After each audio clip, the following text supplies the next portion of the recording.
One of the top podcasts throughout the state of Kansas. That's right, one of the best podcasts throughout the state of Kansas. And what makes this podcast so great is not so much me, but more about you, the listener. And I didn't get back on last night like I wanted to, but I am doing it this morning on a Wednesday morning. I've been doing a whole lot of other things this morning as well too. So normally I'm not even home or just getting back home from my early morning workout, but I went in a total different direction this morning. This is actually my second podcast of the day. I also do a daily word podcast, and there's been so far and few between since I did that. So that was the first one on my agenda. So now I am back in my other zone. And when I was on here Monday was a special night, and I'm going to continue what I started, which was looking at the WNBA Draft. And on Monday night, I gave you the first round. So this morning, on a Wednesday morning at 6:10 a.m. Central Standard Time, that's kind of up early to be doing a podcast, but like I said, normally I would just be getting back home from my early morning workout. So we're looking at the second round of the WNBA Draft. And the number one pick in the second round, which happens to be the 13th overall pick, is Taylor Mikesell. I believe that's how that is pronounced. Out of Ohio State. And the analysis on her, the pre-draft analysis, perhaps the best pure shooter in the draft.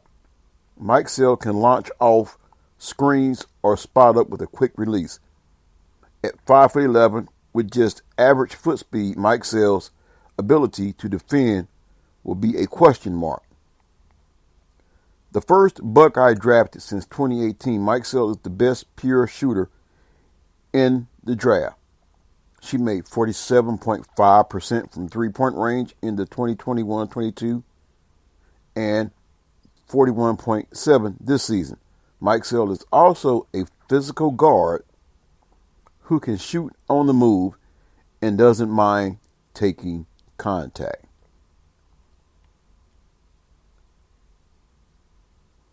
The number 14 overall pick, number 2 in the second round. The second pick in the round 2, the number 14 overall pick, Shanice Swain from Australia. Her post-draft analysis. Likely another draft and stash pick. Swain is also just 19 years old, but she has good upside as a versatile guard. Excuse me there. She passes good, but she possesses good ball skills and has range out to the three-point line. She had more turnovers than assists in the WNBL this season, so another year of experience could be the plan.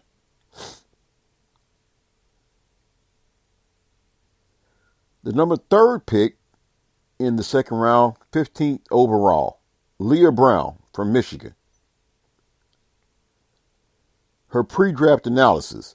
She's another big guard who's a great passer and can score for most places on the court, while also doing a little bit of everything else. Her toughness helped Michigan return to relevance and can provide a boost to a WNBA team as well. Her pre-draft analysis. Brown's versatility will give her a chance to make the dream. Who are clearly looking for that kind of player with the earlier selections of Jones and Amir.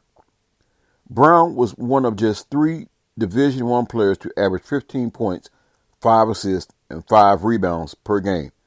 At 6'1", Brown is a physical guard who can get into the paint, and she's a good decision maker once she gets there.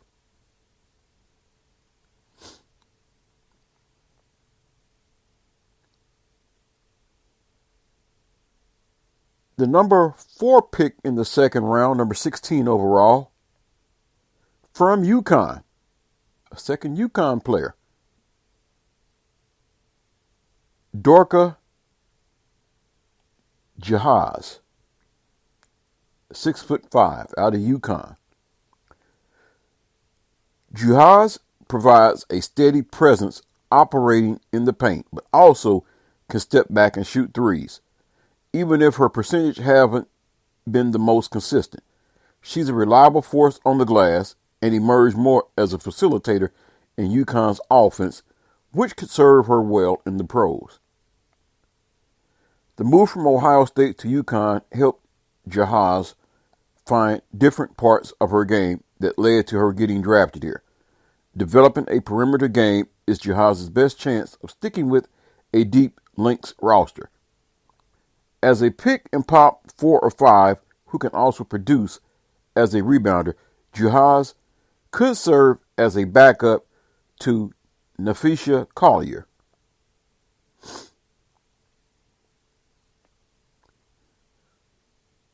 The number 5 pick in the second round, 17th overall, out of LSU, 6'4", LaDasia Williams. A 6'4" forward who started her career at South Carolina, then went to Missouri, and then finished with LSU, winning an NCAA championship. A strong rebounder and defender, Williams averaged 9.9 points and 6 rebounds this season. Her post-draft analysis. Her play in the NCAA tournament and LSU's title run likely gave a boost to Williams' draft status. So did the nearly 9 points and 6 rebounds she averaged in her 1 year with the Tigers, despite sharing the front court with Angel Reese. The number 6 pick in the second round, number 18 overall, 5'11", out of Oklahoma, Maddie Williams. She's a proven scorer as a big guard at Oklahoma who thrives getting down the floor. GMs might be looking for her to grow defensively and hit more outside shots for her to earn a spot in the league. Her post-draft analysis. Versatility. Versatility defines Williams' game. She's a good passer, effective perimeter shooter, and pesky rebounder. The biggest question mark is why Williams statistically regressed after electing to take her extra season with the Sooners. Her scoring and rebounding dipped, but she became a more accurate shooter at 51.4%. The number 7th pick in the second round, 19 overall, small forward out of Iowa State, Ashley Jones. Her pre-draft analysis, smart, crafty, and tireless. Jones has had a knack for scoring around the basket since arriving in Ames. She showed in her final 2 seasons that she's willing to also take her game to the perimeter, something the 6' Jones might have to do at the next level. The post-draft analysis. The post-up game that carried her during the early part of her Cyclones career likely won't translate to the WNBA for the 6' Jones, and might be why she dropped in the draft. She evolved as a deep shooter in her 5 college seasons, making her a viable wing at the pro level with the right organization. That position will be extra competitive in training camp after the other draft additions by the Dallas Wings. So I tell you what I'm going to do. I am going to go ahead and take a break right here. When I come back, I will have some more for you. So stay locked in the zone with yours truly, Anthony Smith, as we are looking at the second and third round of how the WNBA draft shaped up on Monday night.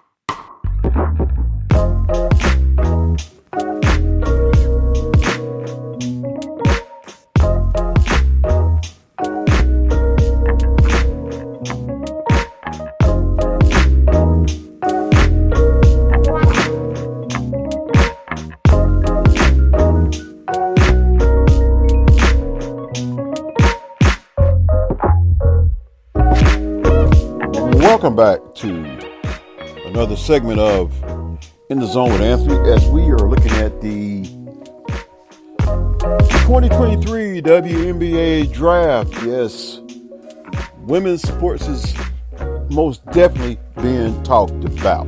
That's right. I know some are not into women's sports. I get that, and that's why I come out to do it. I like to be different. I came from a woman. My mama. I have a daughter. I've attended women's sporting events. And I know a lot of you say the reason y'all don't watch women's basketball, whether it be college or pro, because they don't play above the rim. But I can tell you something, at the end of the day, they play with passion. Me personally, I think they're grossly underpaid. That's my opinion. You say they're not athletic enough. I'll take a lot of their passion over athleticism any day. You very seldom hear about women load managing. But yet the ones that you flock to, the NBA, you pay your hard-earned money to see these high-priced athletes, only to get to the game with your child, and your child is heartbroken because maybe LeBron James didn't show up. Kevin Durant decided, I'm not going to play today. You get the picture? I'm pretty sure if you go to a WNBA game, unless they're injured, they're playing. So I myself, I definitely applaud these women for the time and effort that they put in to entertain us as sports fans.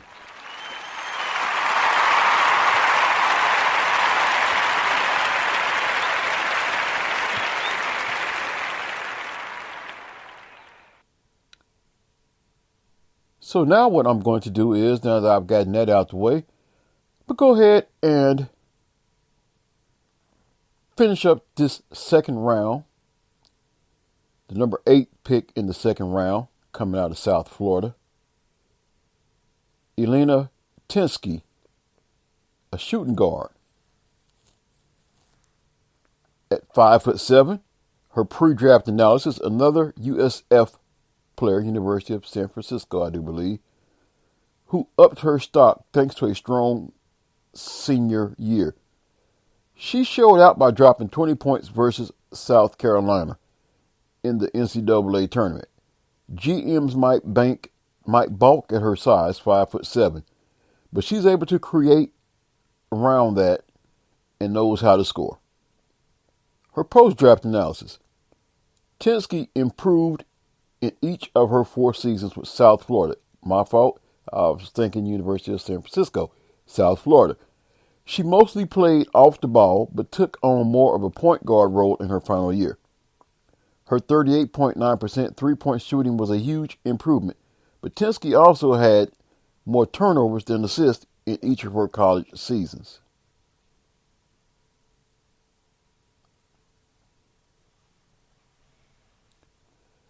The number 9 pick in the second round, 21st overall, out of South Florida as well. They're going back to back.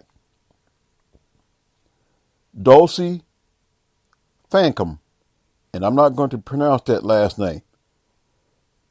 6'4" out of South Florida. Her pre-draft analysis: the 6'4" double-double machine in college who was incredibly efficient at the rim, where she shot nearly 70% this season. She emerged as one of the best rebounders in college. Her senior year jump might earn her even more looks at the WNBA front offices. The second consecutive USF player to be drafted. Fancom, 12.3 rebounds per game, ranked 5th in the country. She also hit a career high, 16.5 points per game on 58.6% shooting. The number 10 pick in the second round, number 22 overall, out of LSU, Alexis Morris, shooting guard. After 4 schools in 6 years, Morris started in the NCAA tournament, particularly the Final Four, in helping lead LSU to its first national title. Morris also showcased that she can play either guard spot. Her post-draft analysis: with a changing roster and new coaching staff, the Sun needed point guard depth. To get Morris with their first pick this late in the draft looks like a win for Connecticut. Morris, as important as any player during LSU's title run, showcased her all-around talent in her final season with the Tigers after 4 stops in her college career.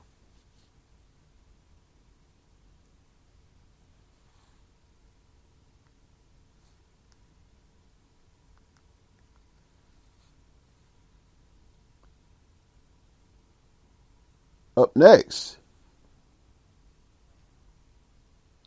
the number 11 pick in the second round, number 23 overall, out of Virginia Tech, Kiana Taylor, at 5'9". Her pre-draft analysis: her outside shooting became a key element to the Hokies' Final Four run. Traylor is also a solid defender who can take the ball into the lane, but she lacks that one standout skill that would help her find a fit. The post-draft analysis: the Sky are remaking their roster after numerous trades and free agent departures. A double-figure scorer in both of her seasons with the Hokies, Traylor was Chicago's first pick of the draft. Her chance to make the roster will rest with her ability to shoot from deep. She was 33% three-point shooter this past season. And the number 12 pick in the second round, number 24 overall, out of South Carolina, a shooting guard, Bria Beal.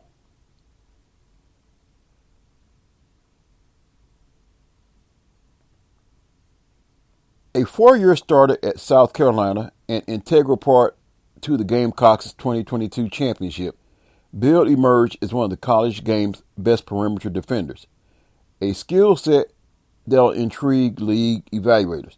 While her offensive game will need to continue to develop, she already showed significant improvement from last season in her three-point shooting. Her post-draft analysis: a big-time high school scorer, Beal never averaged more than 7.1 points per game with the Gamecocks, but she was given plenty of defensive responsibility at South Carolina and delivered on that end, where she allowed just 0.58 .86 points per play this season.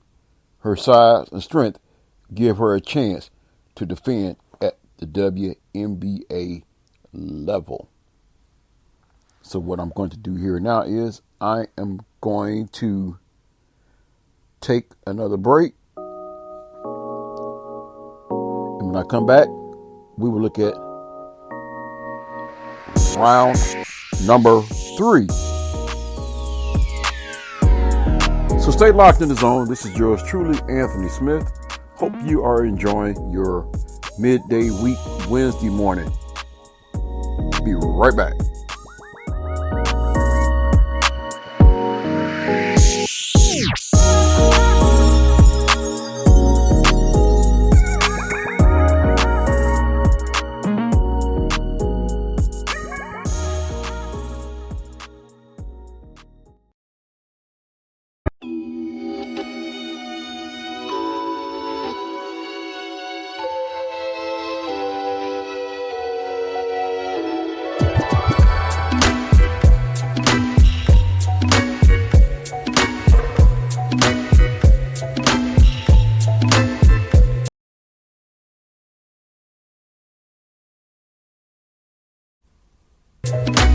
Welcome back to In the Zone. I don't know what happened right there. Guess you can call it a computer glitch. But we're up and running. In the Zone with Anthony Smith. Yes, I've been heavy on the women's sports scene this week. And it will continue because we're going to be getting into even women's college softball. I'm right here in Wichita, Kansas, and we do have a nationally ranked softball team, and they have been playing in front of some packed, sold-out stadiums. I'm almost to the point where they might have to just use Tyler Field because you get the picture. Those of you who know Wichita State University and know the softball field, Wilkins Stadium, and you know Tyler X Stadium, there's a possibility if the dynamics of the field wasn't as it was, I would say put the game at Tyler Field. But I know they can't do that. But it sounds good. So now we're back looking at the third round of the NBA Draft. It will be the third and final round. And the number 1 pick in the third round, coming in at 25 overall, 6'2" out of South Carolina, Victoria Saxton. Her pre-draft analysis, the consummate role player, Saxton was a key leadership piece to South Carolina's success. Her wingspan and high energy could give her a chance to make a roster. The post-draft analysis, the 5th South Carolina player selected Monday, Saxton joins a fever team that has used this draft to rebuild. Not much of a scorer in college and with little shooting range, Saxton might find herself competing with LaDasia Williams to make the Indiana roster as an interior rebounder and defender. Number 26 overall pick out of Iowa at 6'3", Monica Zinano.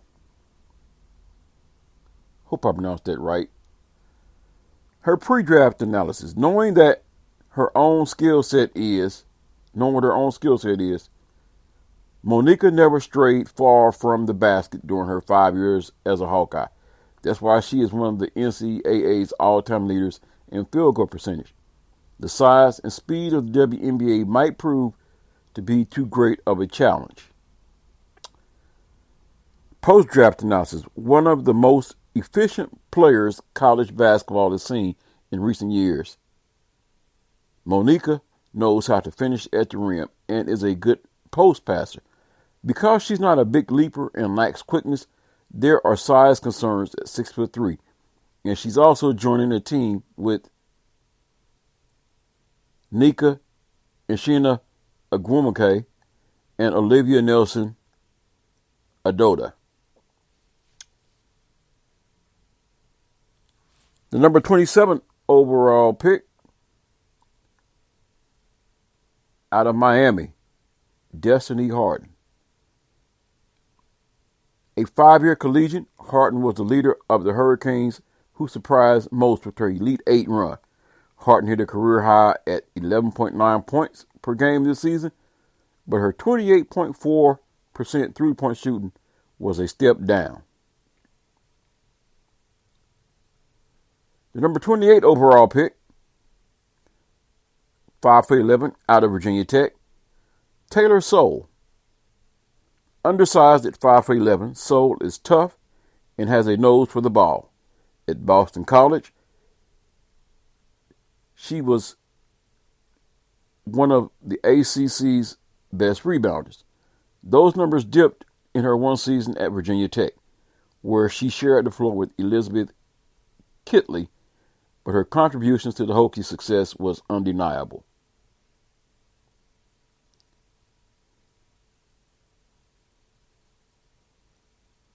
The number 29 overall pick out of USC, Katie Sissoko. Her post-draft analysis, Sissoko seemed to benefit with her move to the Trojans from Minnesota and scored a career-best 15.4 points per game. Playing for Lindsay Gottlieb should also have helped her understand what the professional ranks have in store. With Diana Taurasi, Michaela, and Sophie Cunningham already in place at her position, finding a roster spot will be difficult.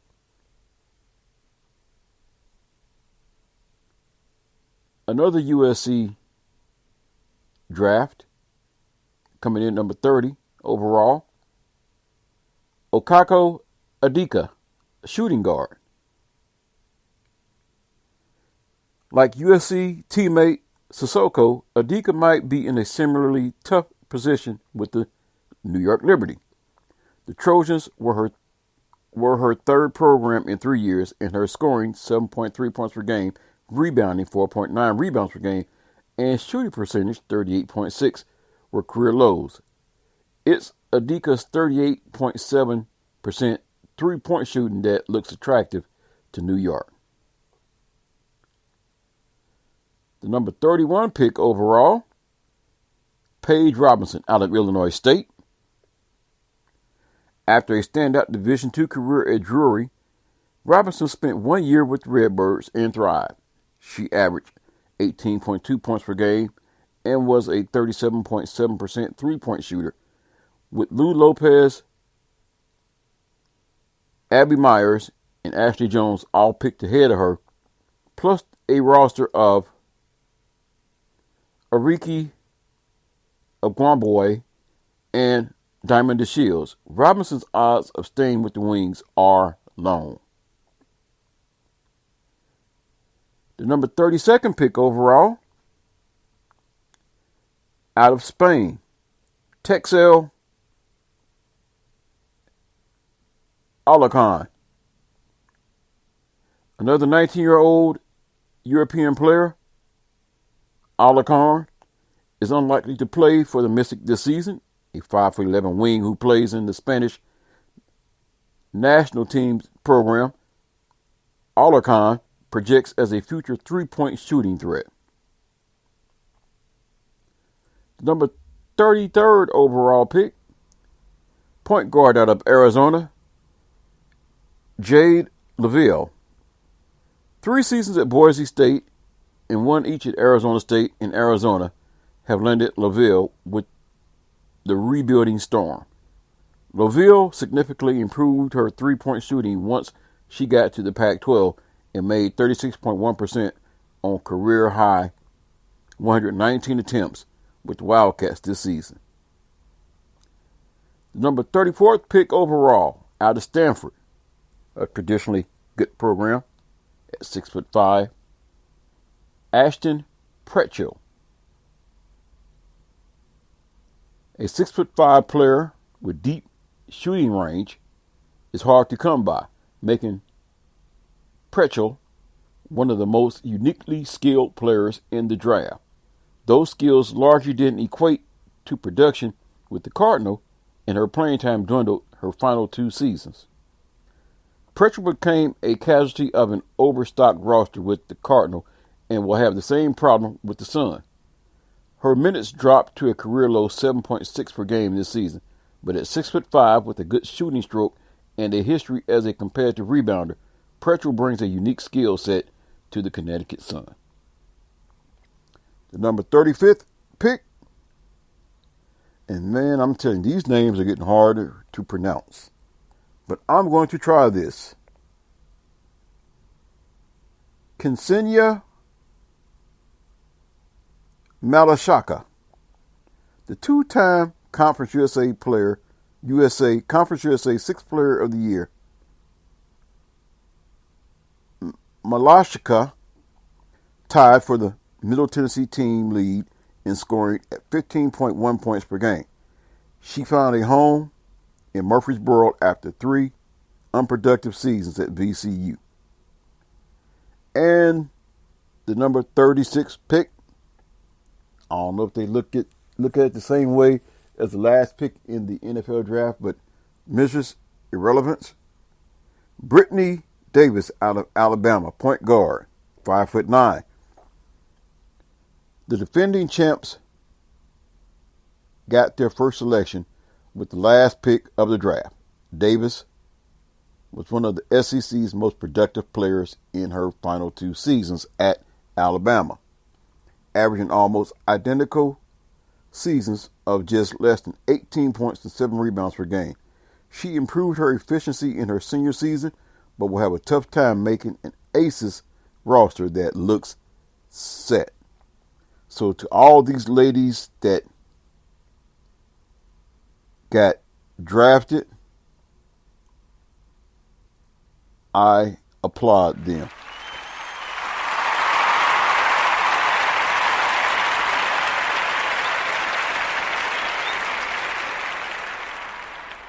Not only do I applaud them, but I wish them the best of luck as they pursue their careers at the professional level, and wish them nothing but the best as they do their best to entertain us as fans of the game. Let me emphasize the game of basketball. Hopefully, with the exposure that we've seen, that was the women's NCAA championship game, 9.9 million viewers, not too far behind from the men's championship game. And even at the end of the day, we was talking more about the women's game throughout the week than we did the men's game. Hopefully that translates into more viewers for the WNBA as they seek to get viewership while they compete against the likes of even the USFL that is going to be starting up here shortly. Well, I have enjoyed my time. Hope you are enjoying this podcast in the zone. Once again, leave me your feedback, subscribe, like, share. I want to get this podcast out to many ears and many listeners as possible. Until the next time, take care of yourself and each other. God bless. I'm out.